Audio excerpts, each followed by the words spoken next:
بلاغ يوصل لرجال الأمن عن خناقة أدت للتعدي على الطاقم الطبي في المستشفى بسبب مفيش مكان في العناية المركزة. بس اللي لفت انتباه رجال الأمن إن في البلاغ مكتوب إن الأهالي وصلوا المستشفى ومعاهم حالتين، راجل وست، الاتنين مصابين بجروح وطعنات في منطقة الرقبة. والكلام ده خلاهم يكتشفوا واحد من أحقر أنواع البشر اللي ممكن تسمع عنهم. بس قبل ما نخش في أي تفاصيل عشان تعرف أصل الحكاية، خليني أحكي لك القصة من الأول.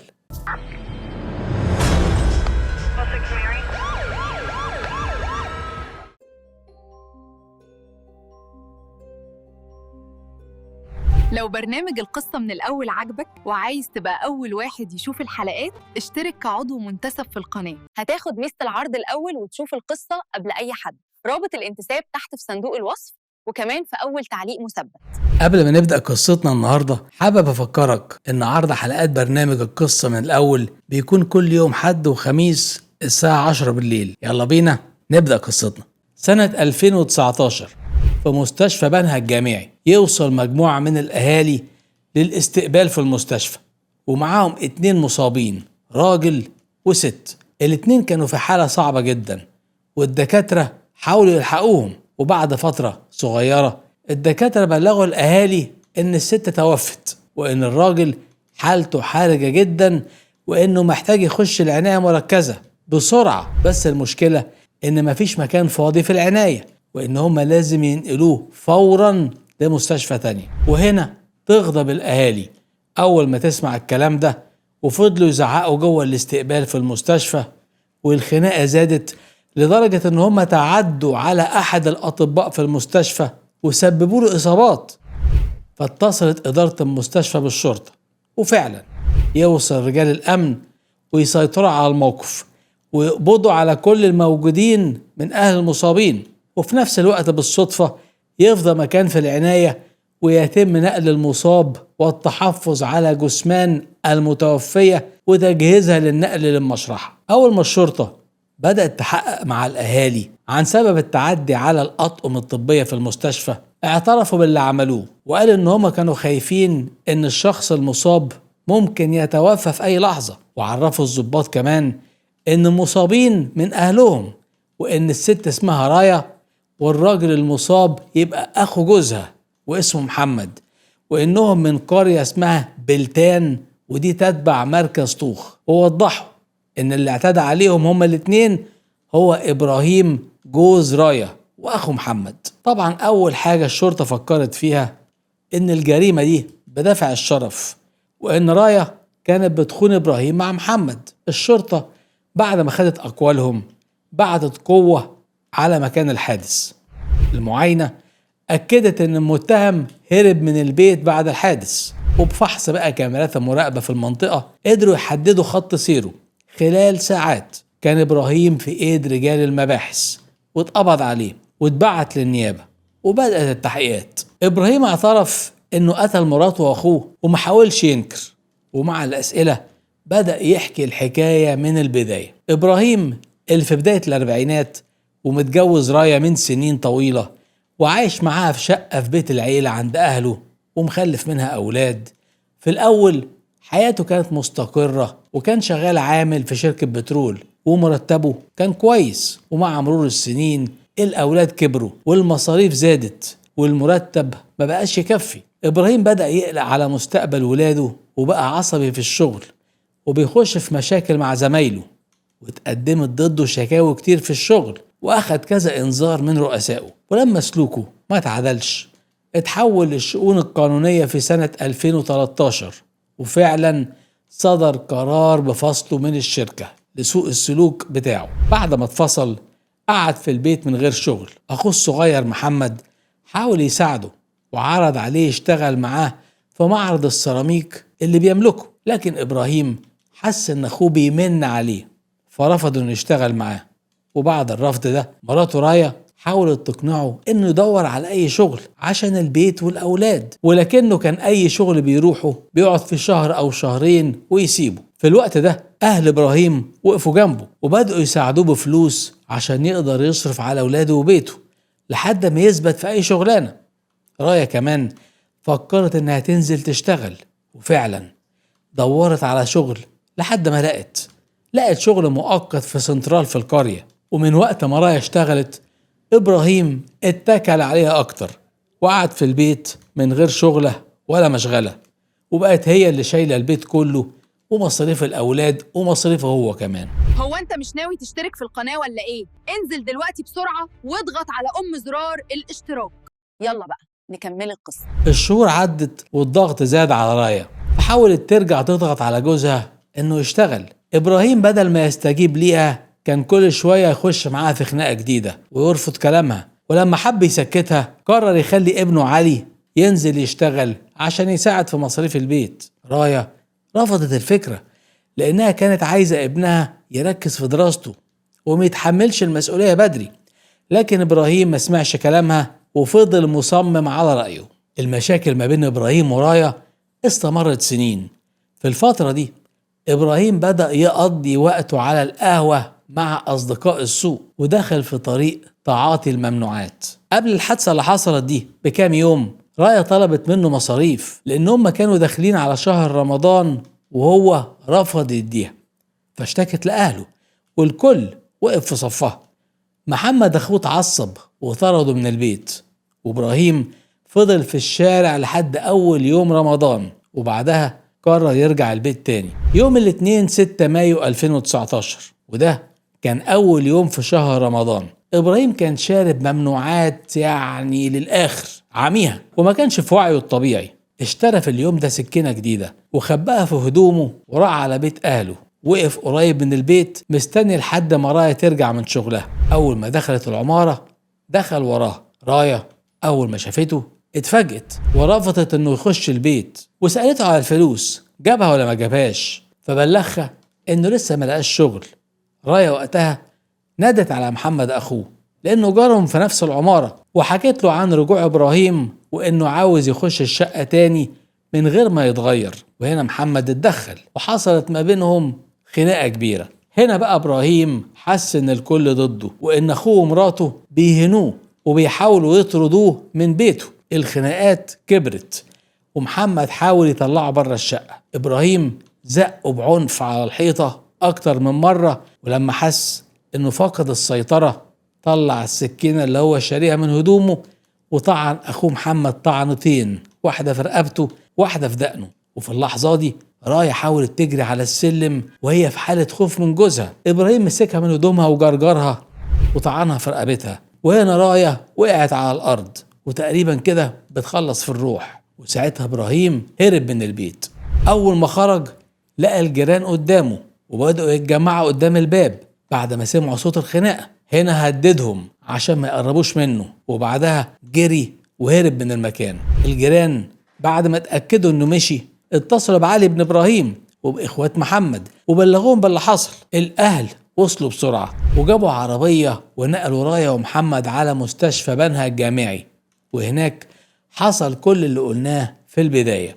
رايا وصلت المستشفى متوفية، ومحمد دخل في حالة حرجة وتم وضعه في العناية بعد السيطرة على الفوضى اللي احنا حكينا عنها. وبعدها بفترة توفى هو كمان متأثرا بإصابته. التقارير الطبية كلها وضحت ان محمد توفى علشان جرح في الرقبة بتاعته وجرح ايضا في الدقن مع نزيف داخلي شديد. اما بقى تقارير الصفة التشريحية لجثمان رايا أكد إن الوفاة نتيجة جرح في الرقبة من الخلف. كل اللي احنا حكيناه ده كان اعتراف إبراهيم الأولاني، ولكن لما رجال المباحث بقى قعدوا معاه وقرروه طلع كلام تاني. اسمع معايا بقى.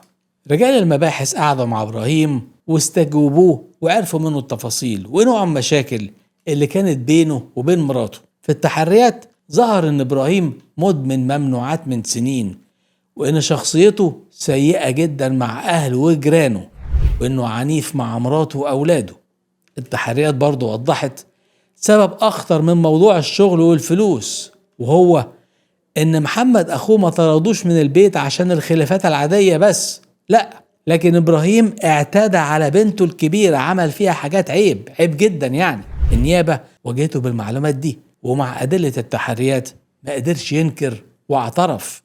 حكى ان راية حاولت من فترة قبل الجريمة تصلحه وترجعه عن طريق شرب الممنوعات عشان سمعة البيت، وخصوصا ان بنتهم الكبيرة وصلت لسن الجواز وكانت خايفة من الفضيحة. ولما فقدت الأمل اشتكت لأهله. إبراهيم أول ما عرف إن مراته اشتكته لإخواته عمل معاها خناقة كبيرة وضربها قدام ولادها، ومن بعدها بقت الخناقات شبه يومية.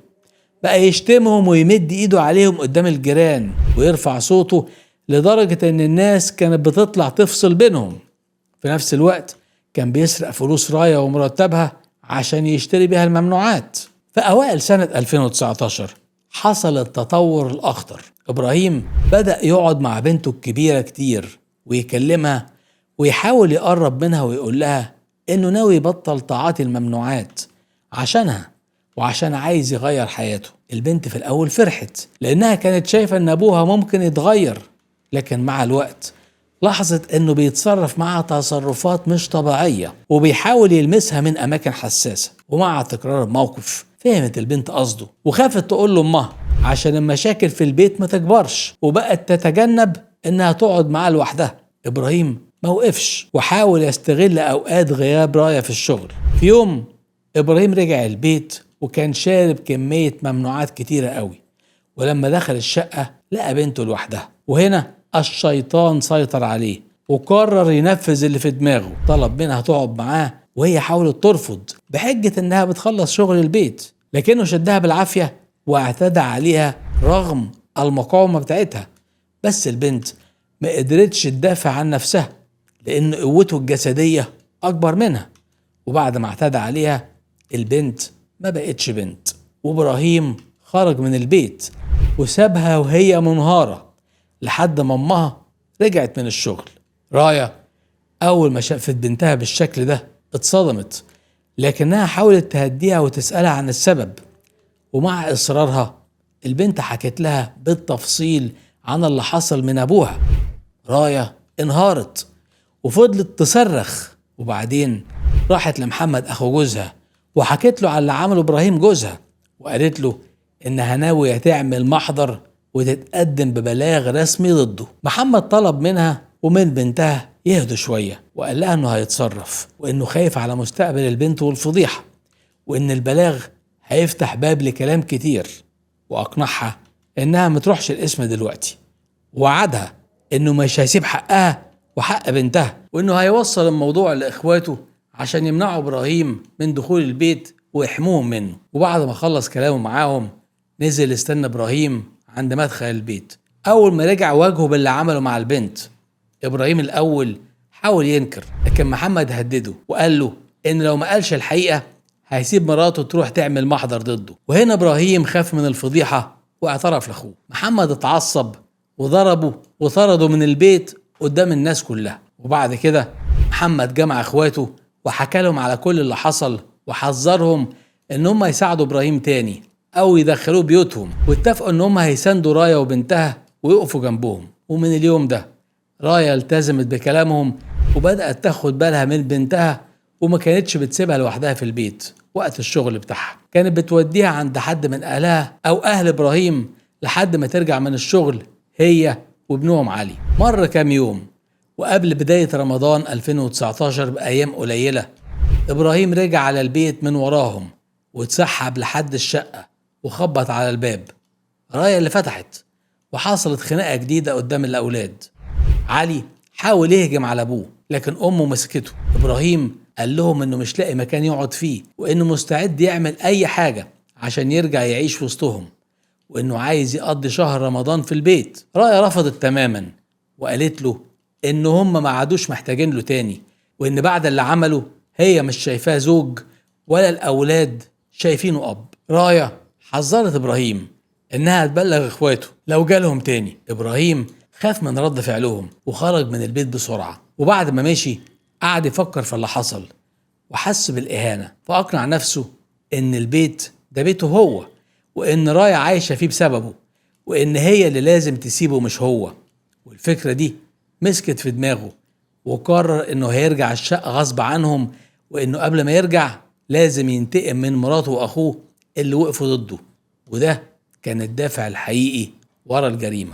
إبراهيم في التحقيقات اعترف بالجريمة وأرشد عن مكان آلات الجريمة اللي استخدمها، وتم ضبطها وتحريزها. النيابة وجهت له تهمة القتل العمد مع سبق الإصرار والترصد في حق مراته راية وأخوه محمد، ده غير جريمة الاعتداء على بنته. القضية اتحالت لمحكمة جنايات بنها، وفي جلسة الاثنين 22 مارس 2021 المحكمة أصدرت حكمها بإعدام إبراهيم. الحكاية دي بتوضح صورة أب فقد كل إحساس بالمسؤولية، وفي النهاية فقد إنسانيته وتجرد من كل المشاعر الأبوية تجاه أقرب الناس ليه حتى بنته. بدأ الموضوع بكسل في الشغل، وبعدين هروب للممنوعات، لحد ما وصل لمرحلة إنه اعتدى على بنته وضيع بيته، وبعدها خلص على مراته وأخوه في أول يوم من شهر رمضان الكريم.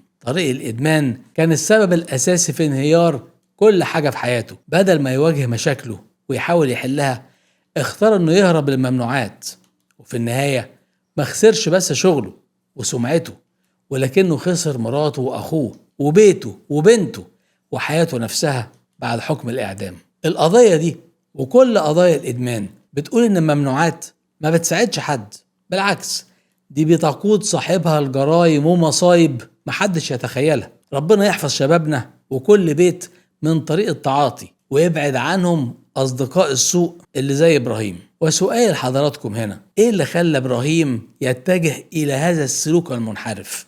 مستنى لكم في التعليقات اللي أنا بقراها تعليق وبتكون على فكرة مهمة جدا في توعية المشاهدين. حلقتنا كده خلصت النهاردة، وأشوفكم إن شاء الله الحلقة اللي جاية. سلام.